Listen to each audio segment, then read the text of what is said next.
I've been waiting all day for this. I've been waiting all day.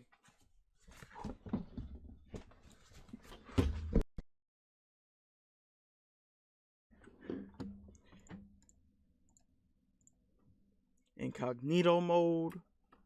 Pull.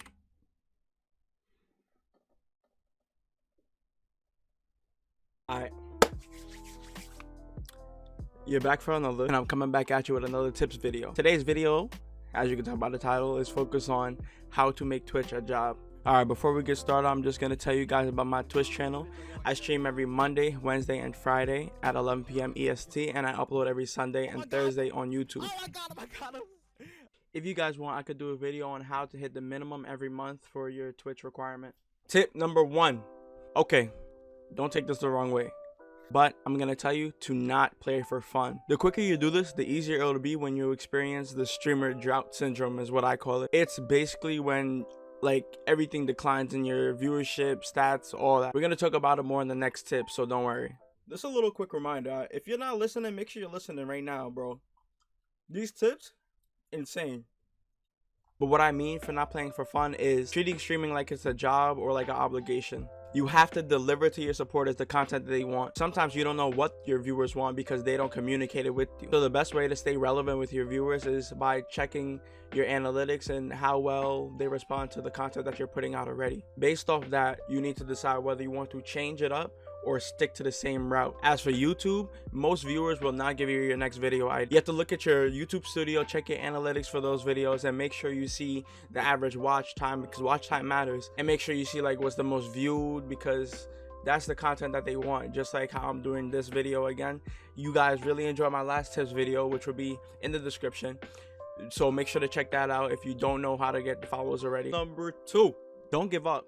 Patience is key. There's going to be a lot of times where you feel like giving up and feel like, oh, what you're doing isn't good enough anymore, or the people aren't reacting the same to your content. But it's a normal thing that happens to everyone. And I'm happy that I was brought this information when I first started streaming, because there's been a time where I have declined in viewership and haven't gained as many followers per stream. And I feel like if I didn't know this information beforehand, then I would have probably given up or thought what I was doing was like very wrong to what I'm supposed to be doing. And this is what I was talking about in the last tip with the streamer drought syndrome, is what I call it. So yeah, don't give up. Be you, be how you are, and succeed. Tip number 3. Find out your brand. What I mean by this is like, what are you marketable for? What are things that you are good at? What are things that you like?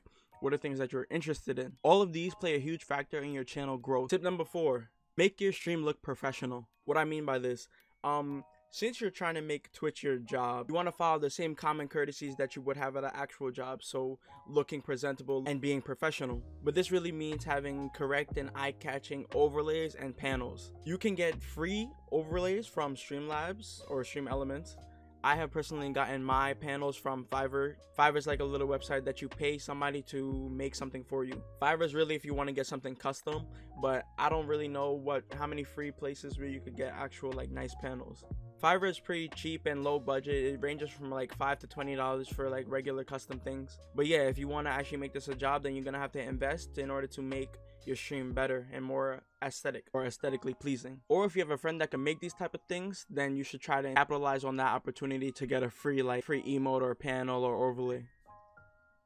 Tip number 5, important, mad important. Know your worth. Sponsors will come to you, and don't stream or do certain things for free. Unless you're a very small streamer, this doesn't really apply to you, because I would suggest doing some things for free in order to gain more publicity. But after watching my first video with all those nice tips and tricks, then I don't think you should really have a small following at this point. But if you are above about 300, 400 followers, I would suggest not doing much for free. This takes a lot of time and effort out of your day and good quality content for the brand or sponsor. They came to you, which means they need you. So I would suggest bargaining with them in order for them to give you money. Basically, to wrap it all up, if you have above 300, 400 followers, a sponsor comes to you, you should ask for a small amount of money for any type of promotion towards that person. Because your brand is bigger than the amount of followers that you have, because you still get a whole bunch of clicks and live views from streaming regularly and advertising yourself. If you guys enjoyed, please make sure to smash that like button. Make sure to check out all the links in the description of this video. Put down in the comment section what should we do next. Anyways, that's it from me. Peace.